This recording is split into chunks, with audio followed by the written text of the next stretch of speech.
dishwashing paste. ACS. May nagbago. May arte. May budget.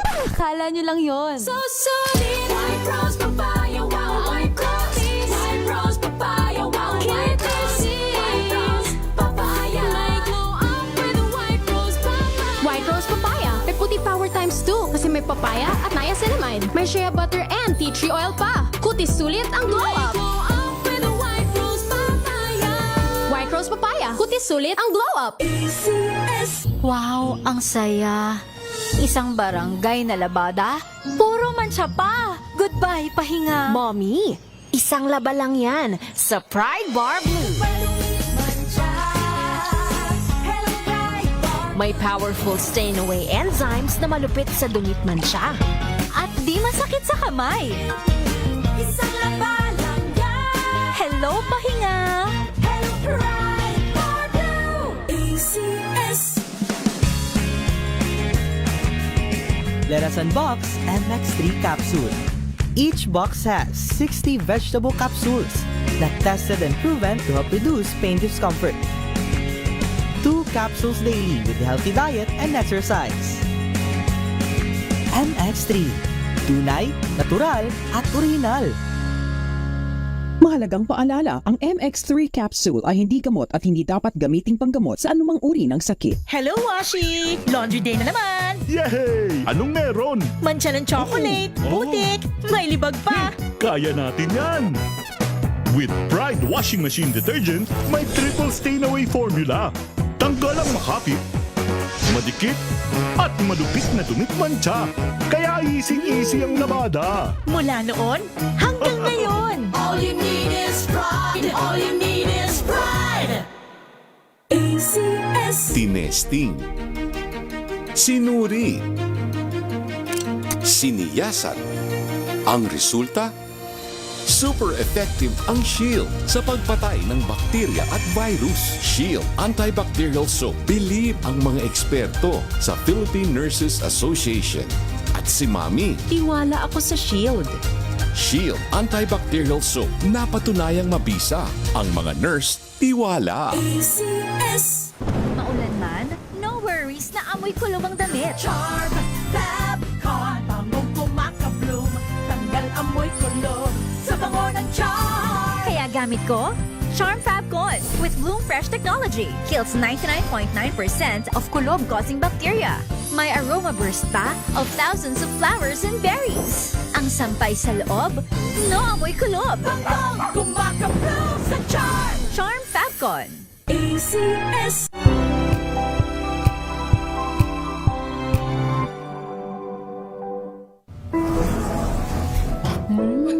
Amoy forever. Amoy LQ.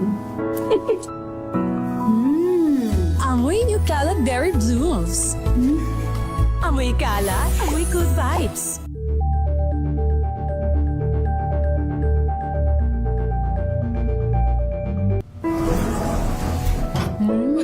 Amoy forever.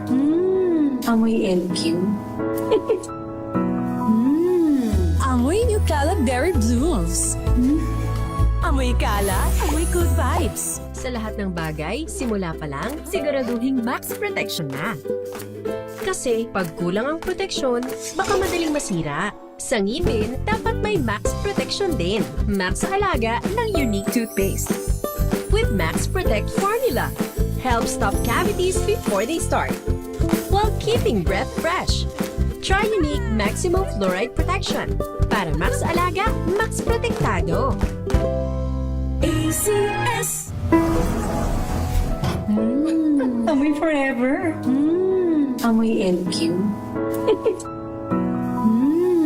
Amoy New Calad Berry Blooms.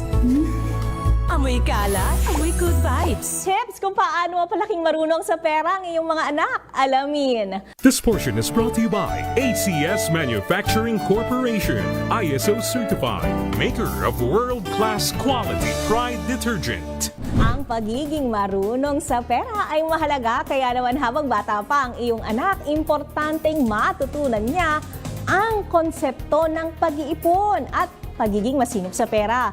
Pero paano nga ba ito? Ayon Ayon sa Ramsey Solutions, simulang hasain ang iyong chikiting sa pamamagitan ng pag-iipon sa alkansya. Makatutulong din kung ipaiintindi mo sa kanya ang halaga ng mga bagay. Halimbawa na lamang yung presyo ng kanyang mga laruan o kaya naman ay ang paborito niyang snacks. Payo pa rito, simula ng pagbibigay ng pera sa paraan ng commission at hindi allowance.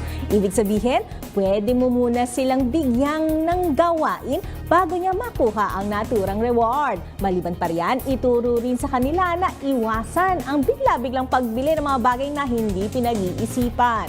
Bigyan sila ng responsibilidad gaya ng mga junior o kiddie savings bank account o kaya naman ay turuan sa paggawa ng budget. At syempre, huwag kalimutang magpakita ng good money habits para magsilbing good example.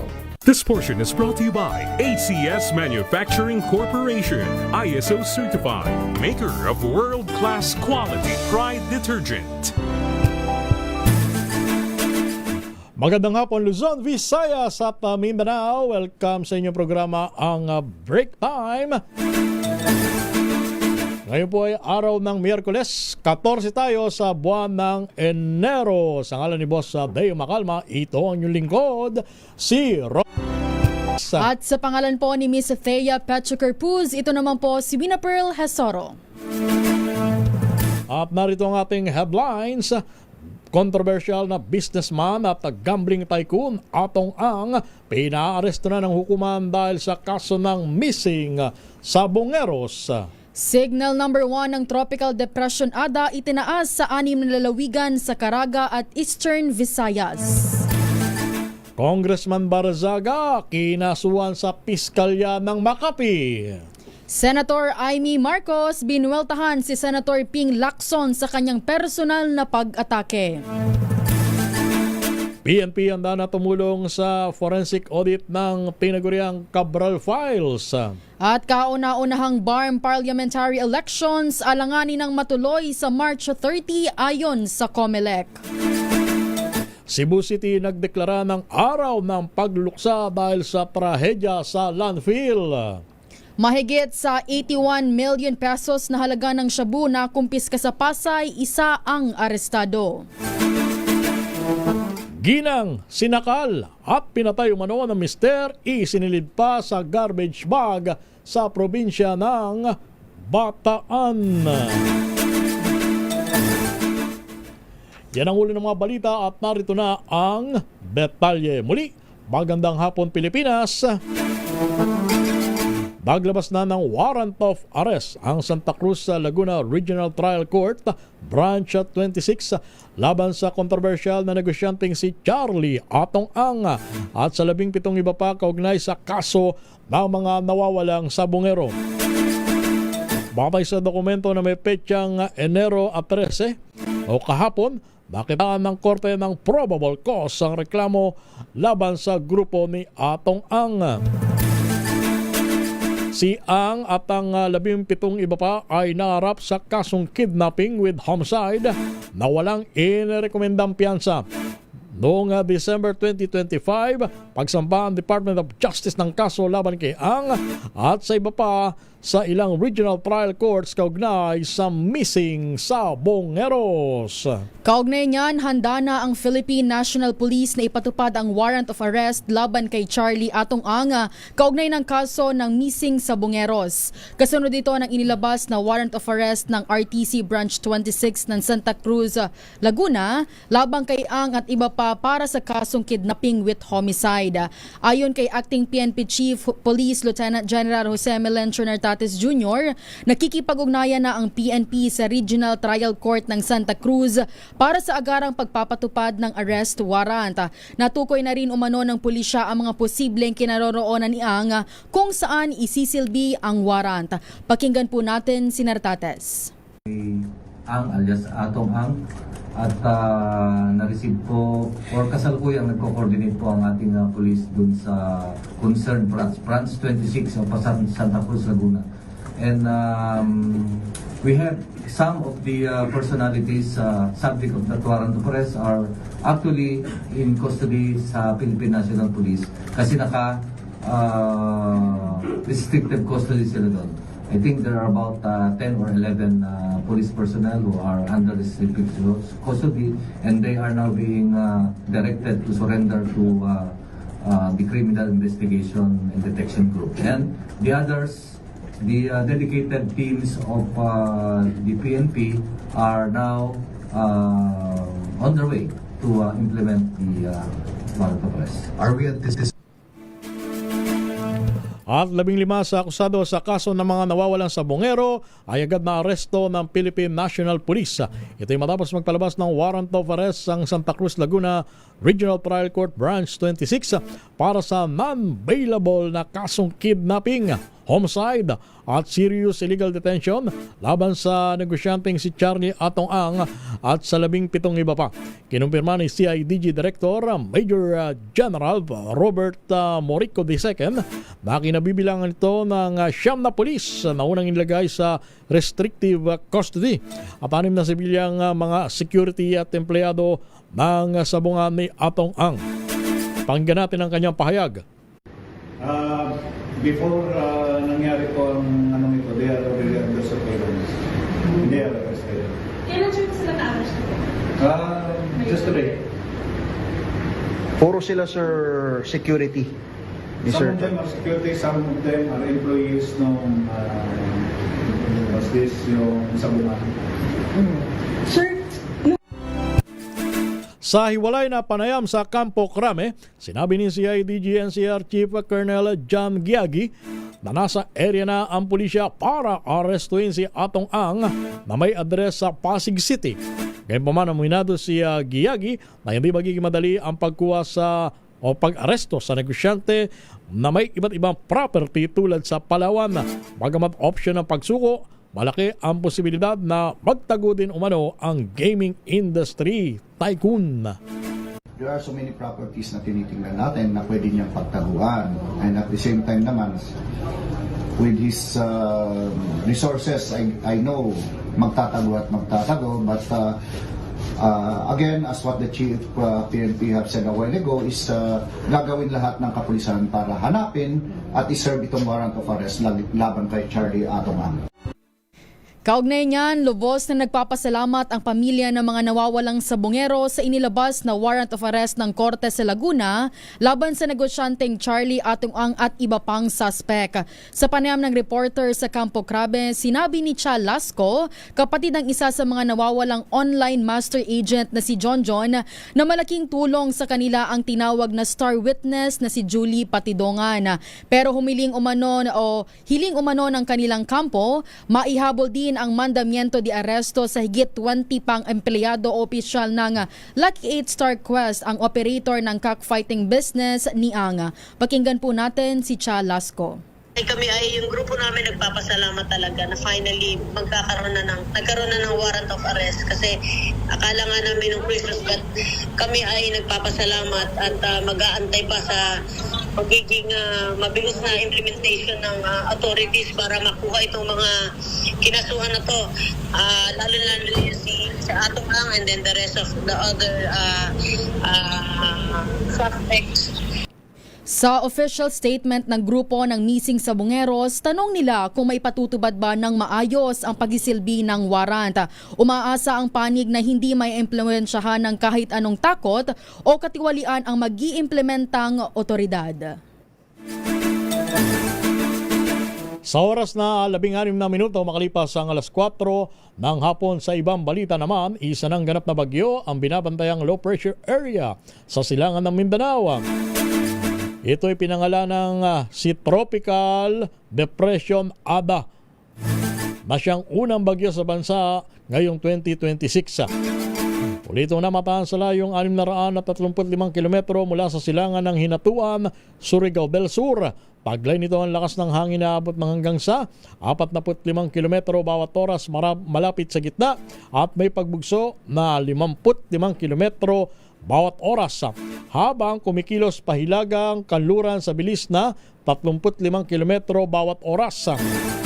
Sa ngayon, nakataas na signal number 1 sa Hilagang Samar, lalawigan ng Samar, Silangang Samar, gayon din sa Dinagat Islands. Signal number 1 din sa Surigao del Norte at Surigao del Sur. Batay sa pagtaya ng Pag-asa, posibleng maglandfall ang bagyong Ada sa bahagi ng Eastern Visayas sa Biyernes ng gabi or sa Sabado ng umaga. Inaasahan din lalakas pa ang bagyo hanggang sa maging tropical storm category. Kaugnay niya na magsasagawa ng preemptive evacuation sa mga low-lying at flood-prone areas ang pamahalaang panlalawigan ng Albay sa inaasahang hagupit ng bagyong Ada. Sa panayam sa programang MBC TV Network News sa DZRH, sinabi ni Albay Governor Noel Rosal na isasagawa ang paglilikas sa mga residente sa Biyernes. Aniya, panandalian lang ito bilang pag-iingat sa bagyong Ada, bukod pa ang mga nasa ibang evacuation center dahil naman sa pag-aalboroto ng Bulkang Mayon. Tiniyak naman ni Rosal ang kahandaan ng Albay Provincial Government sa pinangambahang lahar flow. Pakinggan po natin si Governor Rosal. This is localized. Yung barangay mag-i-implement. Po yan, buhay nila yan, kaya parang post-boto na yan, talagang ang mga tao pupunta yan doon. Nagbibigay na lang ako ng pagkain, provision ng pagkain, then at least pag-uwi nila meron silang baon. Samantala, kinasuhan ng kampo ng negosyanteng si Enrique Razon, si Cavite Port District Congressman Kiko Barzaga sa Makati Prosecutor's Office. Kaugnay nito na akusasyon ni Barzaga na tumanggap umano ng suhol ang mga miyembro ng National Unity Party mula kay Razon para suportahan ng speakership kay dating House Speaker Martin Romualdez. Kasama ang kanyang mga abogado, mismo ang negosyante ang nagain ng 2 bilang ng cyber libel laban sa bagitong kongresista. Tinawag na defamatory o mapanirang puri. Ang abogado ni Razon na si Attorney Lawrence Arroyo ang paratang ni Barzaga na idinaan sa social media post. Pakinggan natin ang kanyang pahayag. Filed a complaint for cyber libel. Basis was the Facebook posts which Congressman Barzaga made on his Facebook account last January 9. What we consider to be the defamatory statements. Samantala, muling sinagot ni Senate President Pro Tempore Panfilo Ping Lacson si Senadora Amy Marcos matapos ang mga patutsyada umano nito laban sa kanya, kabilang ang pahayag tungkol sa paghihilahan ng buhok o sabunutan. Sa kapihan sa Senado, sinabi ni Senator Lacson na ang komento ni Senator Marcos ay may kaugnayan sa isyu ng umano'y pork barrel sa 2026 General Appropriations Act at sa mga puna laban sa komiteng kanyang pinamumunuan. Ayon kay Lacson, tila pinahiwatig umano ni Senator Amy na siya ay bakla o kaya may suot na peluka, bagay na mariin niyang itinanggi. Giit pa ng senador, totoo ang kanyang buhok at wala umanong pekeng bahagi sa kanyang mukha. Nilinaw rin niya na hindi siya bakla, ngunit iginiit na wala siyang masamang tingin o galit sa mga homosexual at iginagalang niya ang kanilang desisyon sa buhay. Dagdag pa ni Lacson, itinuturing niya ang sarili bilang isang tunay na lalaki, tulad din na Senate President Tito Soto at dating Senador Gringo Honasa na kabilang umano sa tinatawag na macho black sa Senado. Pakinggan po natin si Senator Ping Lacson. Magsabunutan daw kami. Yan ang reaksyon ni Senator Amy Marcos sa issue ng di umano ay pork barrel sa 2026 GAA, allocables and her baseless insults and untruthful criticisms against the Senate Blue Ribbon Committee, which I chair. Either Senator Amy thought na peluka yung buhok ko or she was insinuating na bakla ako. Kaya siya nagamon ng sabunutan. On both counts, I say nothing can be farthest from the truth. Una, hindi po peluka ang aking buhok. Idugtong ko na rin na walang peke sa mukha ko. Hindi rin pustiso ang ngipin ko. My teeth are all mine. Ulitin ko, walang peke sa anumang bahagi ng aking mukha. Pangalawa, lalong hindi ako bakla. At kung iniisip ni Senator Amy na bakla ako, wala siyang maaaring makita na macho dito sa mundo. Yan ang tinig ni Senador Ping Lacson. Aba, eto, may sagot agad si Senator Amy Marcos. At nires ba kami nga ni Senator Amy, si Senador Ping Lacson, kaugnay sa naging sagutan nila tungkol sa pagiging bakla at umano'y pagpapagawa ng muka o retoke. Sa Facebook post ni Senator Amy ngayong araw, nilinaw nito na hindi niya tinawag na bakla si Senador Lacson. Binanggit ni Senator Amy, wala ring masama sa pagiging bakla. Oo nga naman. O sa pagpapaganda ng sarili dahil personal itong desisyon ng bawat isa. Dagdag pa niya, nasa tao mano kung paano niya pinahalagahan ang kanyang pangalan at dignidad. Samantala, insulto sa Senate Blue Ribbon Committee ang mga pahayag ni Senator Amy Marcos. Ito po ang deklarasyon ni Senator Panfilo Ping Lacson at sinabi niyang ginugulo lang ni Senator Amy ang investigasyon ng komite. Dahil unang-una ay walang pinipigilan umano na senador na magtanong at magsalita. Hindi rin umano dumalo sa anumang hearing ng Senate Blue Ribbon Committee si Senator Amy kaya wala itong karapatang magreklamo. Pakinggan po natin ang pahayag ni Senator Ping Lacson. Gulo, no? Hindi nakakatulong. Kasi unang-una, wala talagang pagpipigil o pagbabawal na ginagawa, particularly ang chairman o sinong miyembro ng komite na nag-aatin ng hearing. Sino kami para magbawal sa kasamahan namin? No? So talagang masyadong insulto sa integridad ng Senate Blue Ribbon Committee. Sa amin lahat, for that matter. Even to herself, kasi member siya ng Blue Ribbon eh. Hindi nga siya nag-a-attend, so paano niya masasabi na pinagbabawalan siya o sila? So, anong intention niya? Sirain yung credibility ng investigation ng Senate Blue Ribbon Committee? Hindi ko alam, kasi even earlier, di ba marami siya sinasabi sa inyo na may babaliktad. Hindi ko alam kung bakit ginugulo niya. I think you better ask herself or her regarding that issue. Alam mo, nakakalungkot, Wina, no? Ang seryosong paksa ay nauwi o humantong sa personalan. Di ba? Kaya ang sabi ni Banong, Senado, naging comedy show na. Hindi ba? At pati yung ibang senador na wala namang kinalaman sa upakang personal ni na Senador Amy at Senador Ping Lacson ay nadadamay din. Nakakaladkad ang buong institusyon. Dapat doon lang tayo mag-focus sa issue. Kung ano ba talaga ang mga problema natin ngayon, ang mga hindi pa nare-resolve. Ayan, isang tabi muna natin yung personal na away. Doon tayo sa issue. Nang sa ganoon doon naman talaga ang expectation ng taong bayan masagot yung mga katanungan na may kinalaman dito sa kontrobersyal na alokasyon ng budget. Yung mga patutsada na ganyan, sabunutan, baklase, gano'n. Wala namang, mapapala ng taong bayan dyan? Hindi ba? Pare-pareho nyo lang sinisira ang institusyon. In the meantime, ang oras muna natin, 26 minutos makalipas ang alas 4 ng hapon. Muli tayo magbabalik sa iba pang talakayan at balitaan.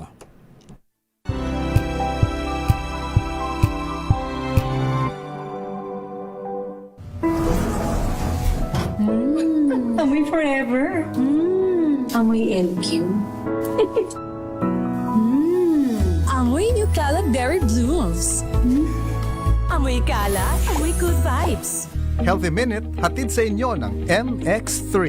Hi, this is Dr. Edwin Bien. O baka naman, dumadaing na naman kayo ng masakit-sakit ang inyong mga kasukasuan. Lalo na sa panahon ngayon na papasok na ang taglamig. Yung iba po sa inyo ay naninigas. Ang inyong mga tuhod, ang inyong mga siko, pati na rin ang inyong mga daliri. Yung iba, nahihirapang tumayo galing sa pag-upo dahil sumasakit ang kanilang balakang. Alam po ninyo, ang inflammation, ang ugat ng mga kirot na ito. And of course, bilang doktor, marami sa inyo ang nakarinig na ng resetang anti-inflammatory medicine. But wait, there's more. Hindi naman pwede na puro tayo pain reliever na lamang dahil alam natin na ang matagal at mahabang pag-inom ng mga synthetic na pain relievers ay maaaring makasira sa ating mga organs. Dito pumapasok ang pag-inom ng mga natural supplements, lalo na ang nagtataglay ng alpha, beta at gamma nutrients. Mayroon po itong natural anti-inflammatory property na hindi nalalayo doon dun sa mga cyclooxygenase inhibitor. Ibig sabihin, binabawasan po nito ang nararamdaman nating kirot in a natural way without the side effects. Hanapin po ninyo sa merkado, MX3 na hango sa balat ng mangustin or pericarp ay isang magandang choice para sa kalusugan. Take it.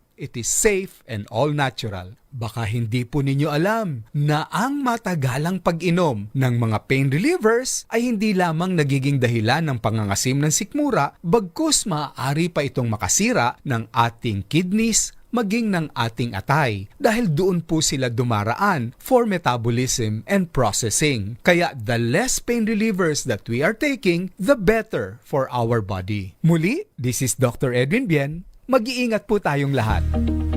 Healthy Minute, hatid sa inyo ng MX3.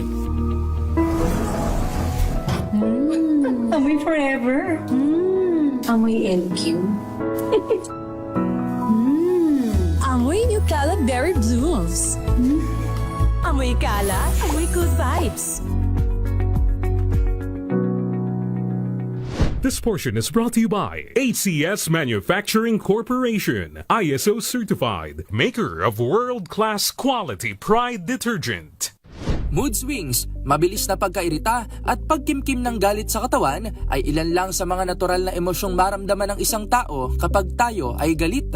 Ito ay maaaring dulot ng maraming factors tulad ng labis na stress sa trabaho, school o maski sa mga taong nakakasalamuhan natin. Pero kung napapadalas na at matagal nang naranasan ang ganitong uri ng emosyon, ay may malubhang epekto na pala ito sa ating katawan. Ayon sa pag-aaral ng Frontiers in Immunology, ang labis na galit at emotional stress ay nagdudulot ng nervous system dysregulation, isang kondisyon na nakakaapekto sa balanse ng mga hormones at immune system sa katawan ng isang tao. Isa na rito ang pagtaas ng heart rate. Sa tuwing nagagalit, naglalabas ang ating katawan ng cortisol at adrenaline na nagre-resulta ng inflammation sa loob. Kung magtuloy-tuloy ang emotional stress, ay maaaring humina ang ating immune system at magresulta sa iba pang karamdaman gaya ng mas maging prone sa iba't ibang uri ng sakit tulad ng impeksyon at marami pang iba. Ayon pa sa isang health journal, ang 1 minuto lamang na labis na pagkagalit ay maaaring magpababa ng ating human immune system hanggang sa 5 oras. Ayon naman sa Mayo Clinic, ang sobrang pagkagalit ng isang tao ay pwede ring magdulot ng insomnia o hirap sa pagtulog at indigestion o mahinang pagtunaw ng pagkain. Hindi lang sa isip ang nai-stress, kundi puso, bituka at maging ang ating skin health ay posibleng maapektuhan. Kaya naman upang maiwasan ang mga ito sa kabila ng galit na nararamdaman ay maaaring sundin ng simple at araw-araw na practice ng deep breathing, mindfulness at paggalaw ng katawan gaya ng paglalakad ay malaking tulong na sa pagpapanatili ng balansing isip at kalusugan. Hindi lamang ito paraan para pakalmahin ng sarili kundi para palakasin na din ang ating immune system. Kaya't paalala ng mga eksperto, hinay-hinay lang kung magalit, sa kabila man ng triggers at negativities, ay huwag pa rin nating kalimutang ngumiti para makatulong sa ating journey ng pagiging healthy. This portion is brought to you by ACS Manufacturing Corporation, ISO certified, maker of world-class quality Pride detergent.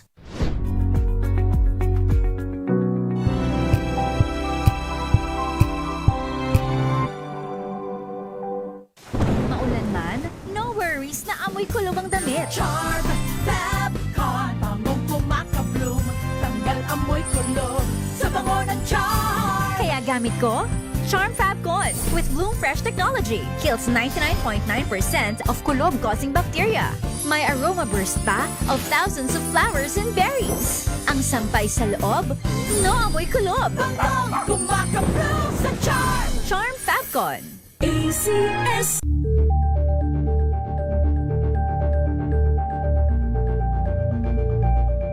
Hello, Washi! Laundry day na naman! Yay! Anong meron? Mancha ng chocolate, putik, may libag pa! Kaya natin yan!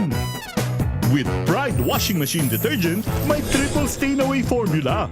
Tanggalang makapit, madikit, at malupit na dumit mancha. Kaya easy-easy ang labada. Mula noon hanggang ngayon! All you need is pride! All you need is pride! ACS.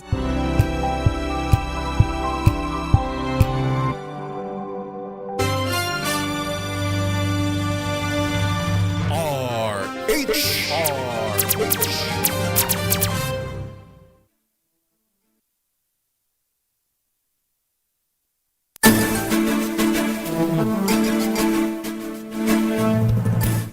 po tayo sa inyong programa, ang Break Time. Sa ngalan ni Boss Deo Macalma, ito ang inyong lingkod, si Romel Fuertes. At sa pangalan din po ni Miss Thea Pachukerpuz, ito po si Bina Pearl Hasoro.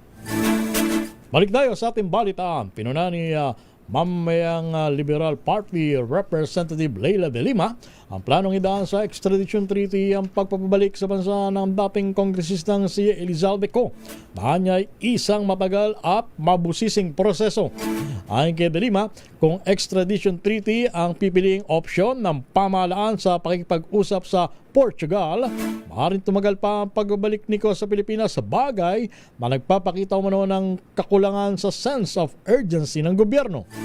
Git ni de Lima, mas dapat ikonsidera ng pamahalaan ang agarang paggiling ng deportation kay Co sa pamamagitan ng diplomatic channel sa halip na hintayin pa ang pagpapatibay ng extradition treaty.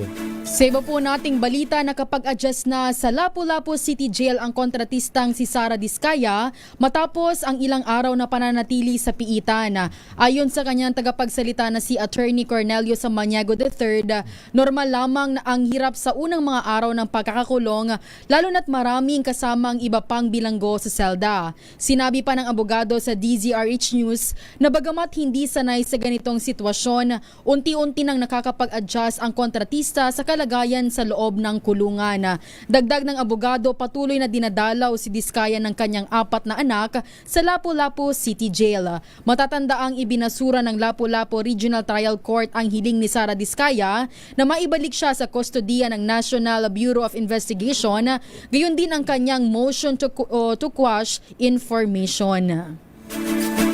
Labas tayo ng ating impilan, Malacanang, tiwalang magagawa pa rin pagrekomenda ng kaso ng ICI kahit solo na lang sa independent body si Justice Reyes. Ibalita mo yan, RH number 14, Lep Narciso. Marinlep.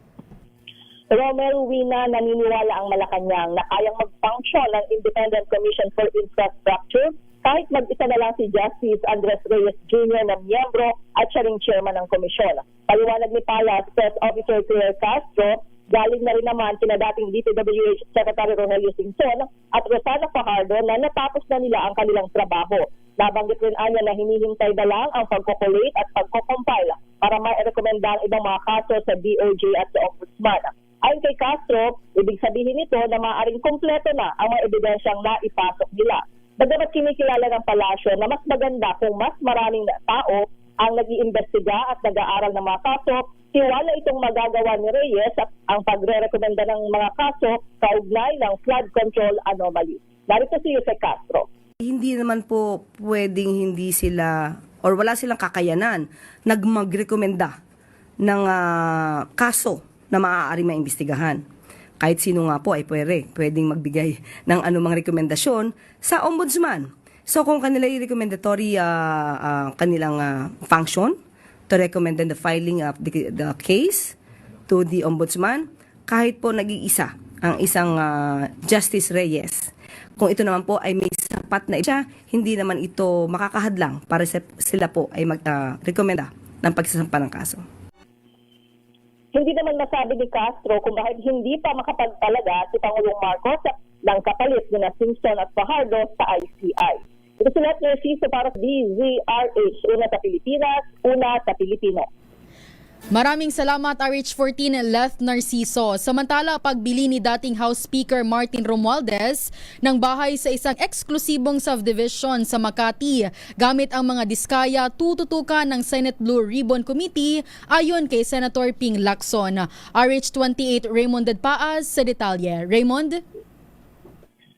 Uy na, paring Romel, bibigyang linaw ng Senate Blue Ribbon Committee ang mga kumakalat na report na may biniling bahay at lupa si dating House Speaker Martin Romualdez sa isang exclusive subdivision sa Makati City gamit ang mga kontratistang sina Curly at Sara Diskaya. Ayon kay Senate President Pro Tempore Panfilo Ping Lacson na siyang chairman ng komite, kasama ito sa tutok ng kanilang pagdinig sa araw ng Lunes, January 19. Sabi ni Lacson, para ito ay mabigyang linaw ay kanilang imbitahan ang dating may-ari ng lupa't bahay. Kung mapatunayang ito ay totoo, dito makikita ang koneksyon ni Romualdez sa mga Diskaya. Ito rin umano ang ipinapayo ni Lacson kay Senator Amy Marcos na ang ingay ay hindi makapag-convict ng sinumang pinaghihinalaan na sangkot sa flood control anomaly, kundi ebidensya. Kung may ebidensya siya laban sa kanyang pinsan na si dating House Speaker Martin Romualdez, ay ilahad niya ito at tumanaw sa hearing ng Senate Floribon Committee. Narito si Senador Ping Lacson. We would like to clarify persistent reports that former Speaker Martin Romualdez had purchased a house and lot in a plush subdivision in Makati City using the Diskayas as front in the said sale. If verified to be true, this could possibly establish a direct connection between the former Speaker and the Diskayas. In this regard, we may invite the former owner of the property to shed light. This is what I'm advising Senator Amy Marcos. Noise does not convict. Neither does it indict even who may be perceived as the most guilty in the FCT or flood control project saga. Only evidence does. Kaya kung meron siyang mayaambag na ebidensya para madiin ang kanyang pinsan, sumali siya sa pagdinig. Walang pipigil sa kanya at walang magbabawal sa sasabihin niya o gagawin niya. Si Senate President Pro Tempore Panfilo Ping Lacson na siya ring chairman ng Senate Floribon Committee. Ito si RH28 Raymond Advance para sa DCRH, una sa Pilipinas, una sa Pilipino. Maraming salamat paring Raymond at samantala, palamak na smuggling ng sigarilyo, pinaiimbestigahan sa Kamara. Ibalita mo yan, RH number 12, Manang Milky Regunan. Manang Milky. Romel at Wina, isang resolusyon ang isinumite sa Kamara para imbestigahan ang tumataas na insidente ng smuggling ng sigarilyo at ang epekto nito sa kalusugan ng publiko at sa kita ng gobyerno. Nakasaad ito sa House Resolution 636 ni Marikina City Representative Miro Kimbo, chairman ng House Committee on Ways and Means. Binanggit ni Kimbo ang pagkakasabat noong unang linggo ng Enero na mga smuggled cigarettes na nakakalaga ng tinatayang 2.6 billion pesos at nasabat ng Philippine National Police sa coordinated operations sa Batangas at Malabon. Ayon kay Kimbo, lugi ang gobyerno ng 875.16 million pesos sa tax revenue dahil maipuslit ang naturang kargamento ng hindi napatawan ng buwis. Sa datos ng Bureau of Internal Revenue noong 2023, nalugi ang pamahalaan ng tinatayang 25.5 billion pesos sa excise taxes dahil sa smuggling. Sabi ni Kimbo, hindi napipigilan ng kung hindi daw napipigilan ng malalakihang smuggling, bumabagsak ang presyo ng sigarilyo sa patuloy na smuggling. Mas magiging accessible ang bisyo sa kabataan at sa mahirap nating kababayan. Patuloy din anya mawawala ng pondo ang gobyerno para sa may health programs, lalo na sa PhilHealth. Ako si Nuke Regunan, nagunat para sa DCRH, una sa Pilipinas, una sa Pilipino.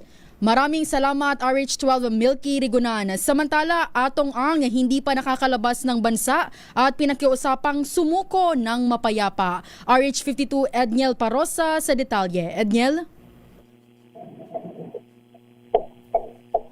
Edniel Parosa.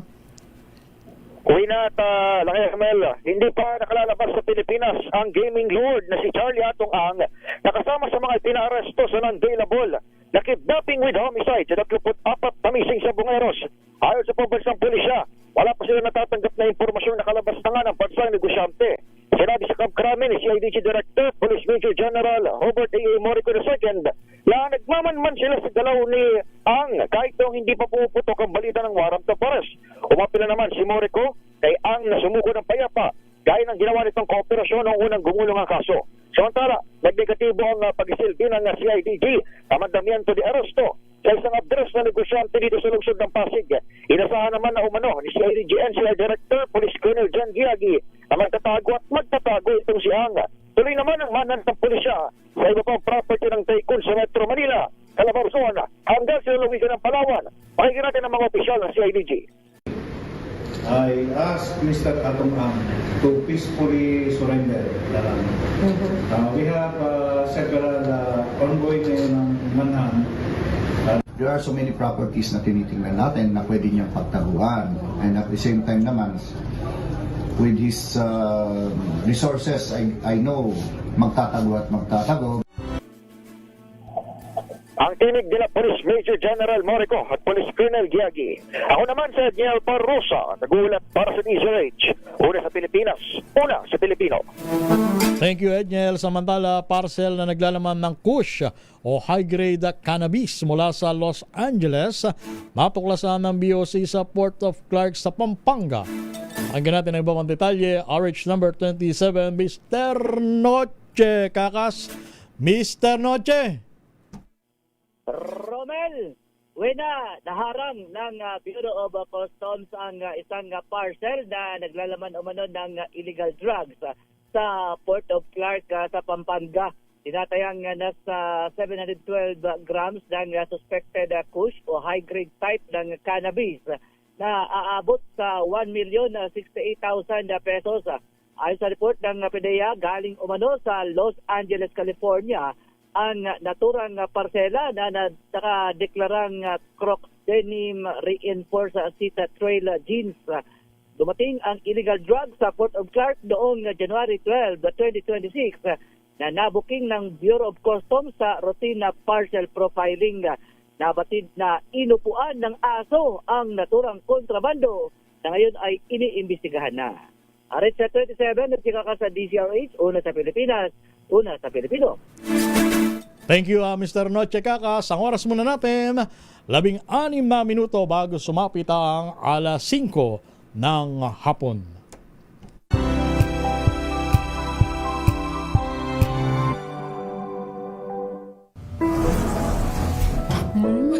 Amoy forever. Amoy LQ. Amoy New Caleb Berry Blooms. Amoy kala, amoy good vibes.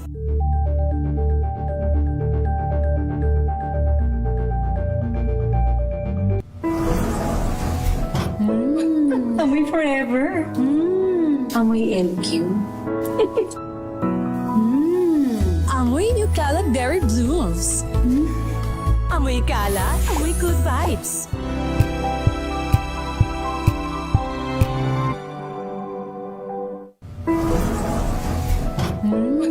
Amoy forever. Amoy LQ. Amoy New Caleb Berry Blooms. Amoy kala, amoy good vibes.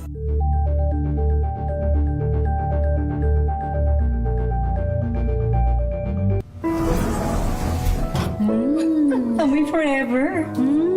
Amoy LQ. Amoy New Caleb Berry Blooms. Amoy kala, amoy good vibes.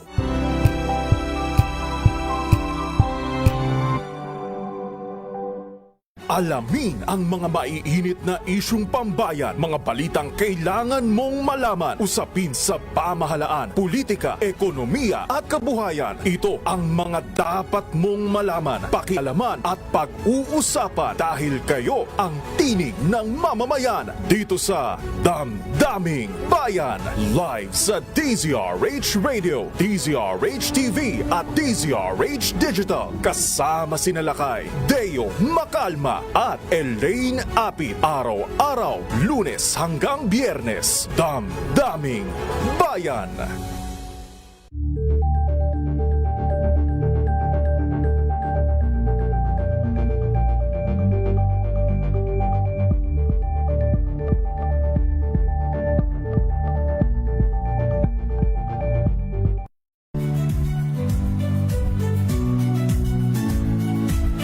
Magandang araw mga kaibigan. Ito po ang inyong balerina ng bayan, si Lisa Macuha Elizalde, na nag-aanyaya sa inyong samahan kami at ang aming mga espesyal na panauhin para sa kalahating oras ng masayang kwentuhan sa aming programang Art to Art, kung saan ang usapang sining at kultura ay para sa lahat. Huwag kaliligtaan, tuwing linggo, alas 3:30 ng hapon, dito lamang sa DZRH Radio, DZRH TV, at via online streaming.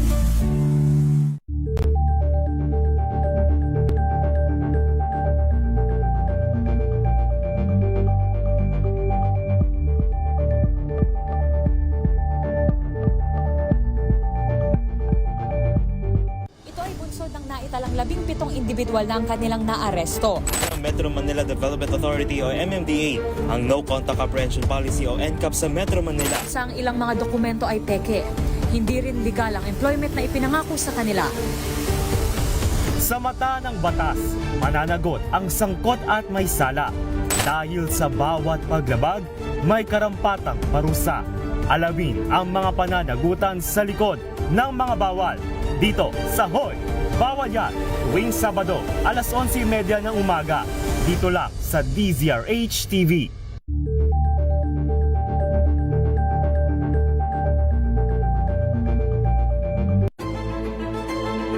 Pakikinggan ang bawat panig.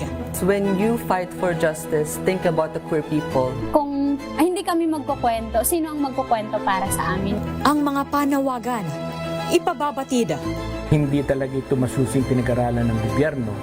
The women who are beaten and abused.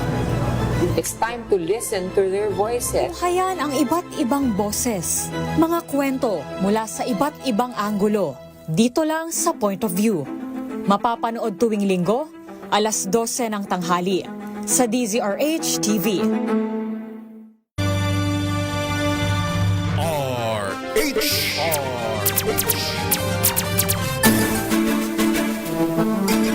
Balik tayo sa ating mga balita. Muling dumistansya ang Malacanang sa usapin ng impeachment laban kay Vice President Sara Duterte. Ito'y kasunod ng pahayag ng ilang kongresista na wala umanong massive support sa impeachment sa pangalawang Pangulo at kailangan ng go signal ng Presidente para umusad ang naturang reklamo. Sa press briefing, iginit ni Palace Press Officer Claire Castro na hindi saklaw ni Pangulong Marcos Jr. ang anumang ginagawa sa Kongreso. Ayon kay Castro, basta't naniniwala ang Pangulo na kung sakaling may maihaing reklamong impeachment laban kay VP Sara, dapat itong itrato kagaya ng masusing investigasyon sa maanumalyang flood control projects para mapanagot ang dapat managot. Sinabi pa na opisyal, matalino naman at may konsensya ang mga mambabatas, kaya alam na mga ito na ang kanilang ginagawa ay para sa taong bayan at hindi lang sa interes ng iilan. Pakinggan natin si Yusek Claire Castro. Alam po nating lahat na ang mga mababatas ay binoto dahil sila po ay may puso, may talino, at may konsensya. Alam nila ang tama at mali. Alam nila na ang kanilang gagawing trabaho ay para sa taong bayan, hindi para sa ilan lamang. So, sila na po. Nasa pagdidesisyon po nila yan kung magkakaroon po ng pagsasampa ng impeachment complaint at kung ano po ang kanilang gagawing pag-resolve patungkol dyan.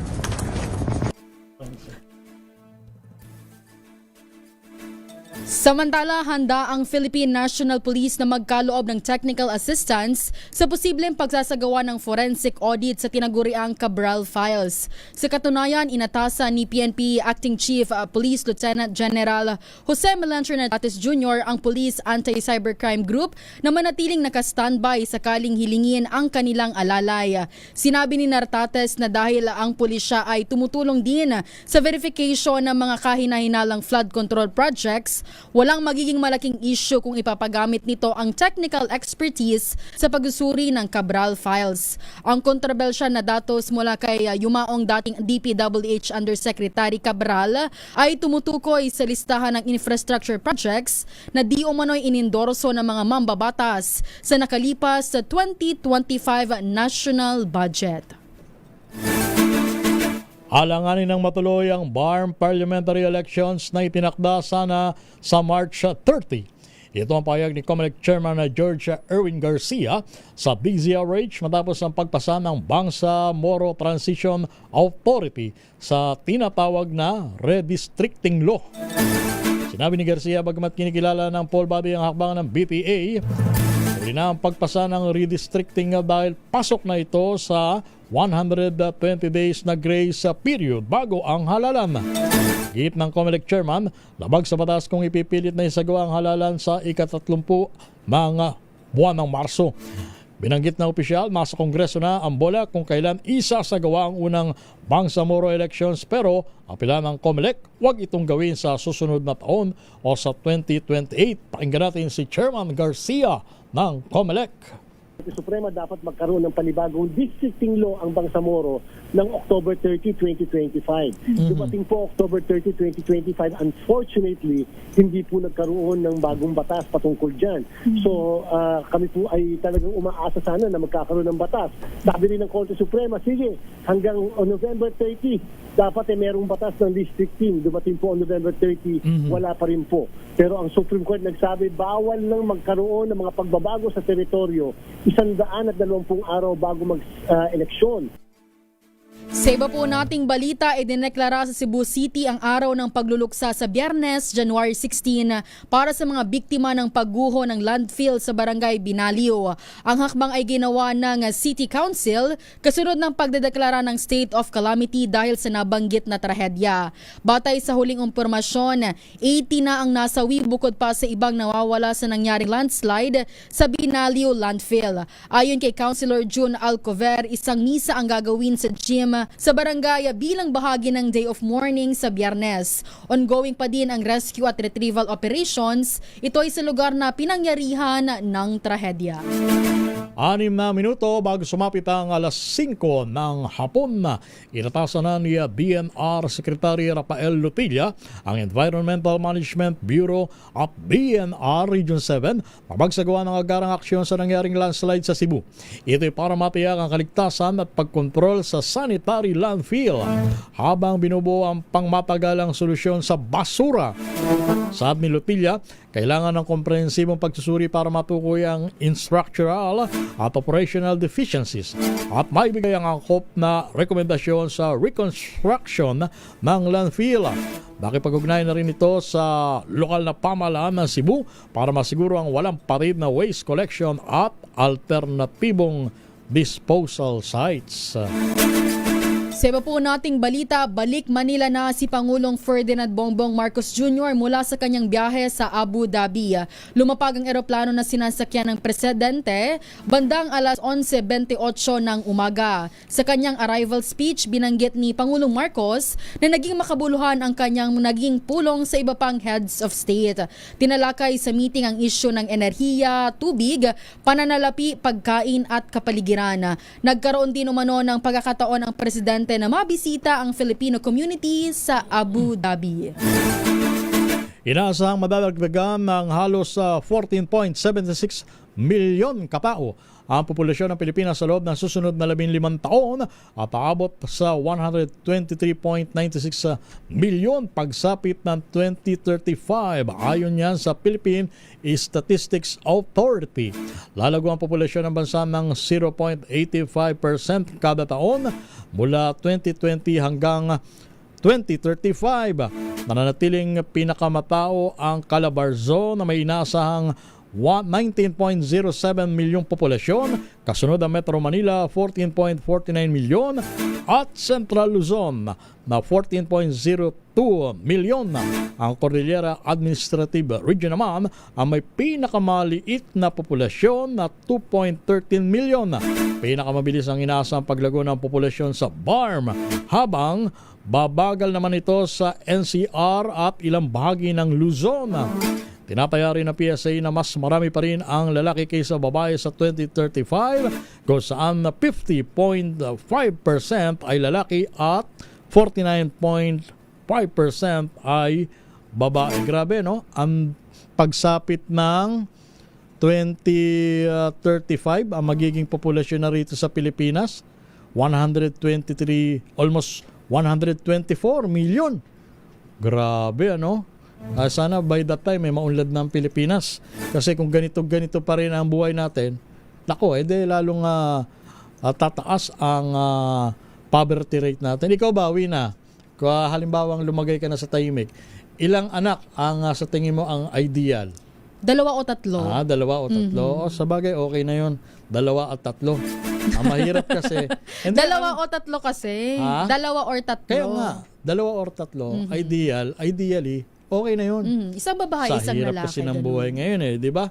Kahit pa sabihin mo na yung magiging asawa mo nakakariwasa or maganda ang trabaho, syempre mas kaunti ang gastos pagka maliit ang pamilya. On the other hand, ang nakakalulungkot, kung sino pa yung walang kakayahan, na magpamilya, yung Maraming anak. Ay, nako nga naman, 2 minuto bago sumapit ang 5:00 ng hapon. Wala nang buhay at naagnas ng natagpuan ang 36 na taong gulang na babae sa loob ng garbage bag sa kanilang bahay sa Samal, Bataan. Ayon sa Samal Municipal Police Station, kinlala ang biktima na si Jeneline Santiago, residente sa nabanggit na lugar. Batay sa paunang investigasyon at tuklasan ng insidente, matapos mapansin ng kapatid ng biktima ang masangsang na amoy mula sa kanilang bahay. Doon na sila tumawag ng polis at sa pilutang binuksan ang pintuan at nadiskubre ang biktima sa loob ng garbage bag sa labas o sa kanilang kwarto.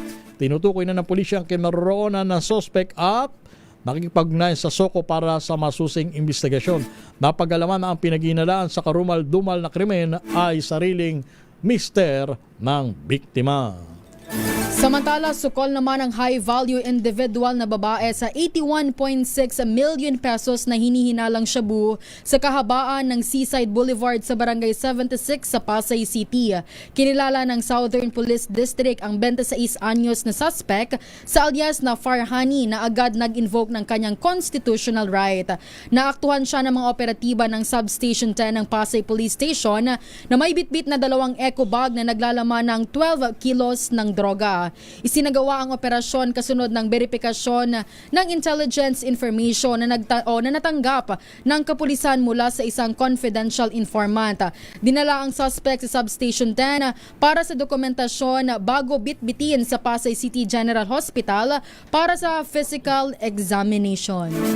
At sa balitang global, ousted South Korean leader Yoon Suk Yeol ay patawan ng parusang kamatayan ng mga prosecutor o taga-usig.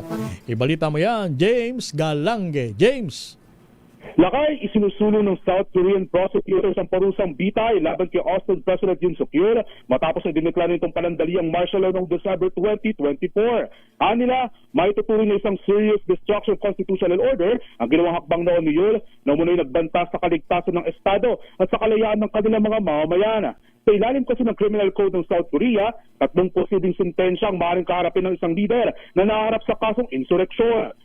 Bukod sa death penalty, ay pwede rin maharap sa life imprisonment with or without labor, depende sa bigat ng nakanilang naging kaso.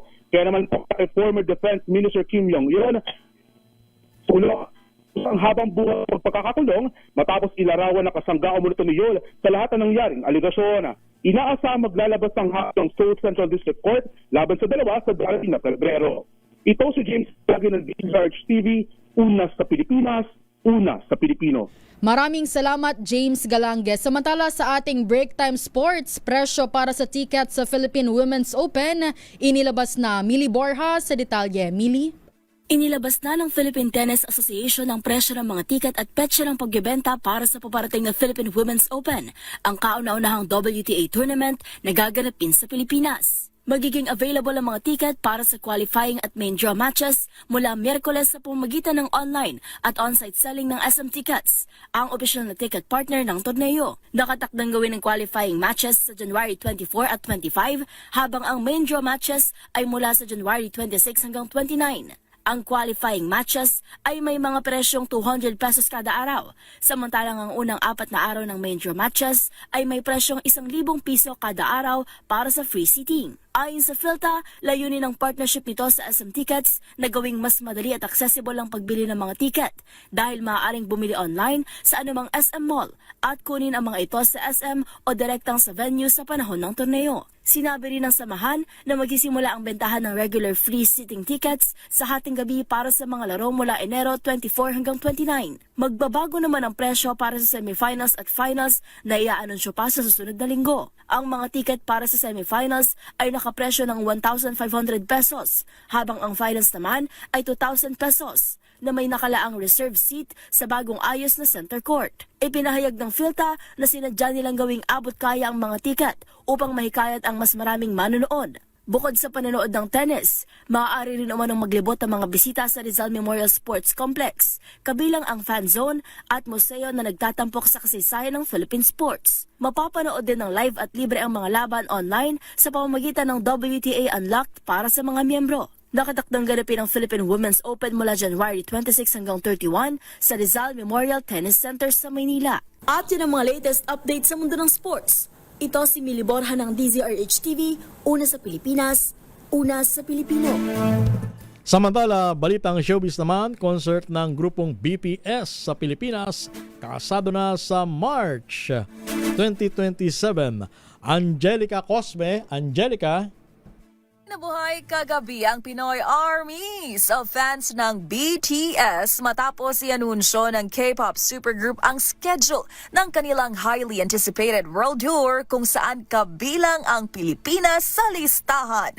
Sina RM, Jin, Suga, J-Hope, Jimin, V at Jungkook muling magpapasiklab sa Philippine stage sa March 13 and 14, 2027 o isang dekada matapos ang kanilang Wings tour noon na siyang huling beses na nagdaos ng full group concert sa bansa ang Bangtan Boys.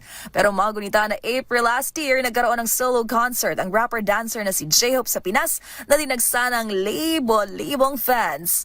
Espesyal nga ito sa armies across the globe gayong ang upcoming BTS World Tour na nakatakdang mag-kick off sa Goyang, South Korea sa Abril, ang first time na muling magtatanghal sa isang entablado ang OT7 matapos silang sumabak sa mandatory military service. Sa ngayon, wala pang ilabas na eksaktong detalye pagdating sa venue, ticket prices at seat plan ng Manila concert ng Dynamite Hitmakers. And one thing's for sure, bangers na rin ang armies sa 5th studio album ng global sensation BTS na ilalabas naman sa March 20. At yan ang latest sa mundo ng mga sikat. Ito po ang inyong showbiz angel ng DZRH-TV, una sa Pilipinas, una sa Pilipino. Maraming salamat, Angelica Cosme. At yan ang kabuuan nating balitaan. Talakayan itinampok sa break time ngayon pong araw ng Miyerkules. Simbang Baclaran, January 14 po tayo. At sa ngalan nila kay Boss Deo Macalma, ito ang inyong lingkod, si Romel Fuertes. Sa pangaran pa rin po ni Miss Thea Petro Corpuz, ito si Mina Pearl Hesoro. At susunod na ang programang Balansyado.